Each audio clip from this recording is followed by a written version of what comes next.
सर्वांना नमस्कार. तुझं माझं अबोल प्रेम या कथेचा 12वा भाग आज अपलोड होत आहे. तरी सर्वांनी कथा आवडल्यास आपल्या चॅनलला नक्की भेट द्या आणि सबस्क्राईब तर नक्की करा. तर त्याच्या कोटला आग लागली होती, पण पार्टीत तर सगळा गोंधळ उडाला होता. त्यामुळे अतुल आणि जान्हवी पण काहीतरी महत्वाचे बोलण्यासाठी दूर गेले होते. पण तेवढ्यातच हे सगळे घडले. पण तरी देखील ती अजिबात घाबरली नव्हती. तिने अर्णवला खूप वेळा आवाज दिला. त्याच्या खांद्याला हलवून जागे करत म्हणाली, मिस्टर अर्णव, तुमच्या कोटला आग लागली आहे, तरी ती विझवा. तरी त्याचं लक्ष अजिबात नव्हतं. तिचं ते साधं सिंपल लुक पाहण्यासाठी तिच्या डोळ्यात तो हरवून गेला होता. आणि पार्टीतला गोंधळ पाहून अतुल जान्हवी पळतच आले तिकडे निघाले. तर प्रेषिताने ती आग आता सरळ हाताने विझवण्यासाठी खूप प्रयत्न करत होती असं दिसत होतं सगळ्यांना. पण ती आग विझलीच नव्हती. मग तिने कसलाही विचार न करता आता त्याला सरळ स्विमिंग पूलमध्ये जोरात धक्का दिला. पण तिने धक्का दिला, तिचं ब्रेसलेट सुद्धा त्याच्या कोटला अडकलं. त्यामुळे ती पण त्याच्यासोबत तशीच पाण्यात पडली. आग तर विझली, पण खूप मोठी समस्या निर्माण झाली, कारण तिला पोहताच येत नव्हतं. तो भानावर आला, पण ती पाण्यात गटागळा खात होती. हे पाहून त्याने तिला तशीच मिठीत घेतलं आणि पाण्याच्या बाहेर आणलं. पण जे व्हायचं तेच झालं. ती बेशुद्ध अवस्थेत पडलेली. तिच्या छातीत पाणी भरलं होतं. तशी जान्हवी तिच्या पाशी खाली बसून तिचे हात पाय चोळत होती आणि तिला उठवण्याचा प्रयत्न करत होती. आता हा उठवण्याचा प्रयत्न करत असताना सुद्धा जान्हवीच्या डोळ्यात पाणी आलं होतं. तसा अतुल म्हणाला, जान्हवी रडू नकोस, मी डॉक्टरांना बोलवतो आहे. तशी ती म्हणाली, अहो अतुल, त्यांचा श्वास चालत नाही, कदाचित CPRची गरज पडेल. तसा तो, मग दे ना, असं म्हणाला. ती म्हणाली, पण माझा श्वास जमणार नाही ना, अस्थमा आहे मला त्यामुळे, आणि श्वास पण पूर्ण नाही द्यायचा म्हणल्यावर. तसा तो पण म्हणला, सर तुम्ही द्या, तुमचा श्वास खूप मोठा आहे. तो म्हणाला, काय मी? तो म्हणाला, हो, हे तुमचा जीव वाचवण्यासाठीच झाले आहे ना, मग द्या. असं तो म्हणाला. अरे पण हे कसं शक्य आहे, ती एक मुलगी आहे. तो म्हणाला, सर ती मुलगी आहे की मुलगा हे पाहण्यासाठी हा वेळ नाही.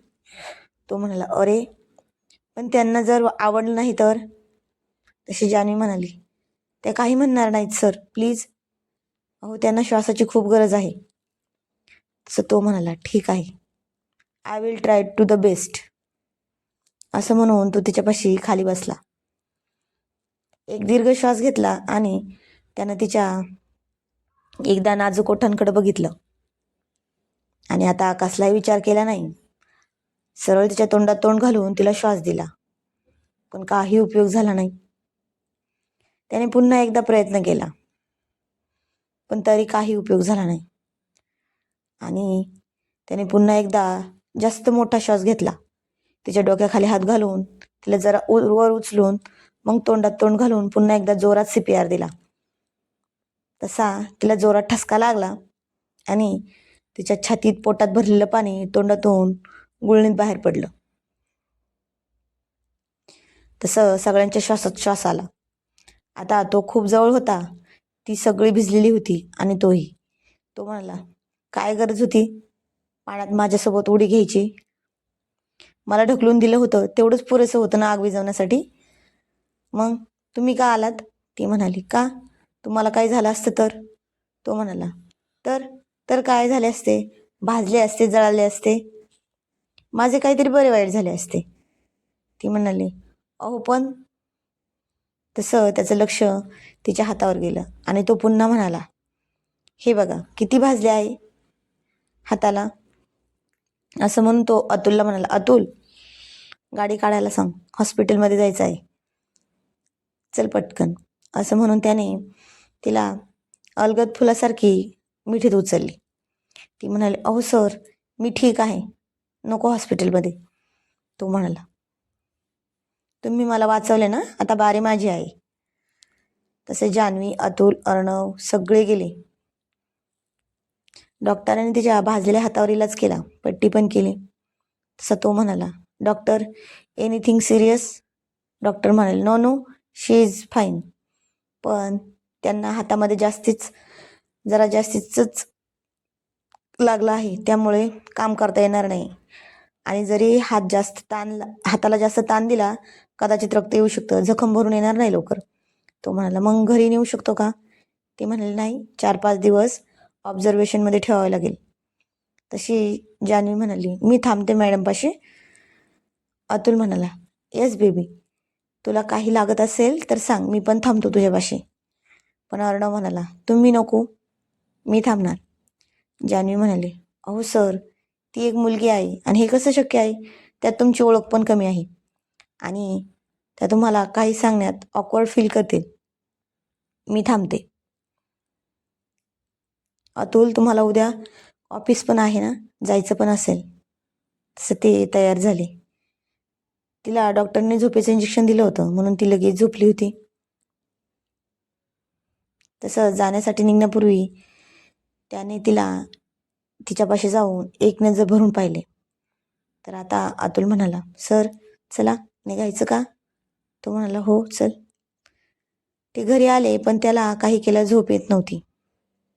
सारखे सारखे राहून राहून तिचाच विचार मनात येत होता.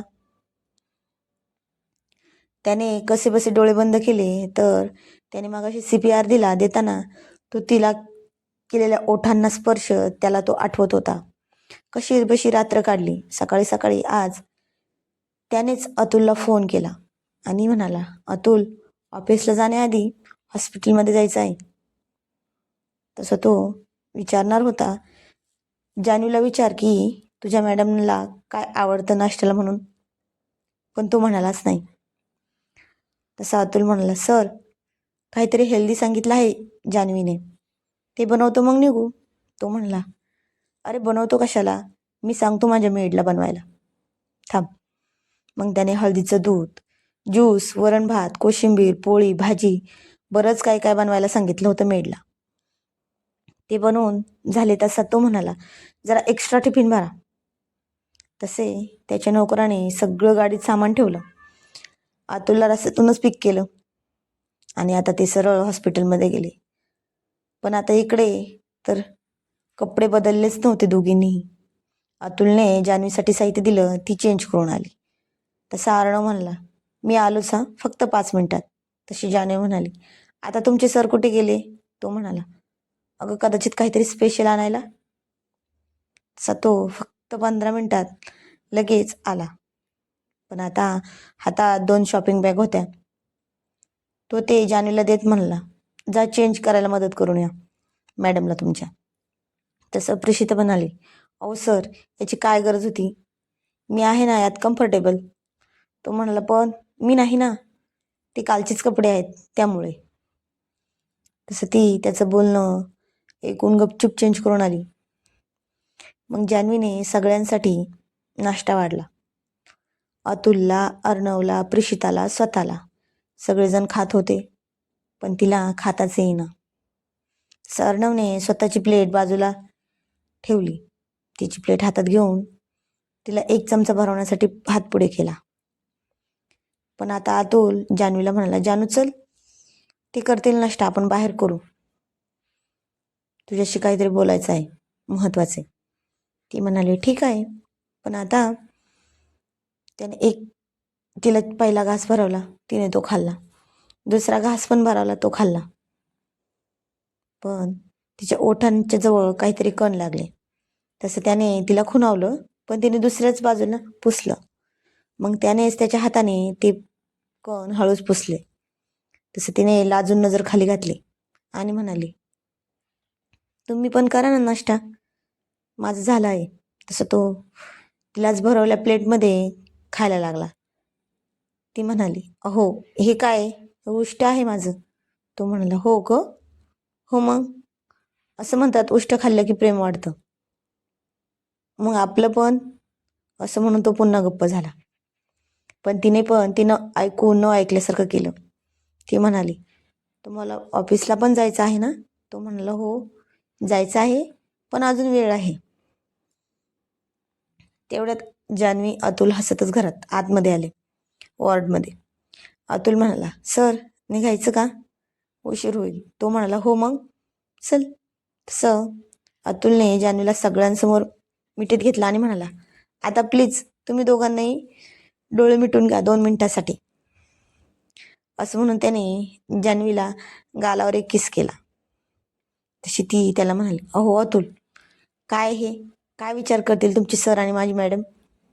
तसा तो जरा मोठ्याने आवाज काढून चढवून म्हणाला, विचार काय करतील म्हणजे, अगं त्यांचं कुठं लग्न झालं आहे, तेव्हा ते एकमेकांना किस करतील. आणि बघू देत ना मला पण, तर तुला तुझ्याशिवाय घरी अजिबात करमत नाही ग मला. पण ह्या दोघांची ही कारकिर्दी घडली ना, बघू दे मग त्यांना पण, मला नाही काय वाटत. असं म्हणून त्याने जरा जास्तच आवाज काढत 2-3 मोठे किस तिच्या गालावर केले. तसा अर्णव म्हणाला, अतुल डफ्फर, झाले का नाही तुझे, आम्हाला सांग ना तर आम्हीच बाहेर जातो. तो म्हणला, सर. तसं त्याने डोळ्यावरचे हात काढले, पण दोघांनीही एकमेकांकडे पाहिलं नव्हतं, कारण किस तर त्यांनी घेतले होते पण लाज या दोघांना वाटत होती. सो तो फक्त हळूच बाय म्हणत बाहेर गेला. अतुलही गेला, पण तो पुन्हा एकदा आत आला, ते पण खूप गडबडीत. आणि आता कसलाही विचार न करता त्यांनी सरळ जान्हवीला तिच्या मॅडम समोर एक गालावर किस करत म्हणाला, I miss you so much baby, bye, call करेन हा वेळ मिळाला तर. असं म्हणून तो पटकन पुन्हा बाहेर गेला. तसं जान्हवी गालावर हात ठेवून म्हणाली, पागल, पागल प्रेमी. पण अर्णव गाडीत त्याची वाट बघत बसला होता. तो म्हणाला, ए डफ्फर निर्लज्ज, काय रे तुझं, आमच्यासमोर असं करणार का. तो म्हणाला, सर, कुआरों को चिढ़ाने में बड़ा मजा आता है, क्या करे, जन्म से ही मजा किया है तो. अर्णव म्हणाला, अच्छा जी, हमारे भी दिन आएंगे, हम भी हमारी सेज आपसे ही सजवाएंगे, याद रखना. अतुल म्हणाला, ये दिन जल्दी आ जाए आपकी जिंदगी में, ये दुआ हम रब से करते हैं. असं बोलताच ते ऑफिसला पोहोचले. संध्याकाळपर्यंत खूप सारं काम केलं. एक मीटिंग पण होती, ती पण झाली. पण ते सगळं होता होता जवळपास रात्रीचे 11 वाजले. त्याचं काम हे असंच उशिरापर्यंत चालायचं. पण आता अतुल म्हणाला, सर चला ना आता घरी, खूप उशीर झाला आहे. तो म्हणाला, नाही रे अतुल, आधी एकदा हॉस्पिटलमध्ये जाऊया मग घरी. तो म्हणाला, सर अहो पण खूप उशीर झाला आहे ना तुम्हाला पण. तो म्हणाला, पण एकदा बघू तर येऊ शकतो ना. तसे ते गेले. पण जान्हवी बाहेर बसली होती अतुलची वाट बघत, आणि प्रेषिताला थोडीशी झोप लागली होती औषधांमुळे. तसं अर्णव म्हणाला, मी एकदा बघून येतो. ते म्हणाले, हो सर, आम्ही पण जरा कॉफी घेऊन येतो जान्हवीसाठी, चल. असं म्हणून ती दोघी पण गेले. तो तिच्यापाशी जाऊन बसला, पण ती झोपली आहे असं त्याला वाटलं होतं. तसं त्यानं तिचा हातात घेतला आणि म्हणाला, काय गरज होती ग हे सगळं करण्याची.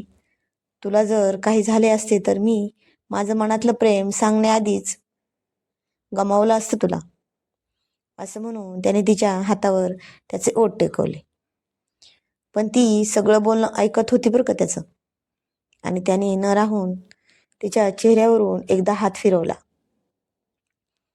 पण त्याला तिचे ते सुंदर गुलाबी ओठ पुन्हा खुणावत होते.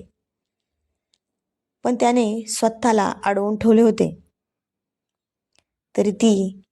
तरी त्याने तिच्या कपाळावर एक किस केला आणि म्हणाला, I love you so much baby, my sweet heart. पण त्याचं हे बोलणं ऐकून तिचे गाल झोपेतच ब्लश करत होते आणि तिनं कूस बदलली. त्याचा हात पकडून ठेवत तो घट्ट छातीशी कवटाळून ठेवला होता. पण आता तिच्या स्पर्शाने तो पण एकदम हरून गेला होता. पण तेवढ्यात कुणीतरी येत आहे याची जाणीव त्याला झाली. तसं त्यानं त्याचा हात हळुवारपणे काढून घेतला आणि बाहेर गेला.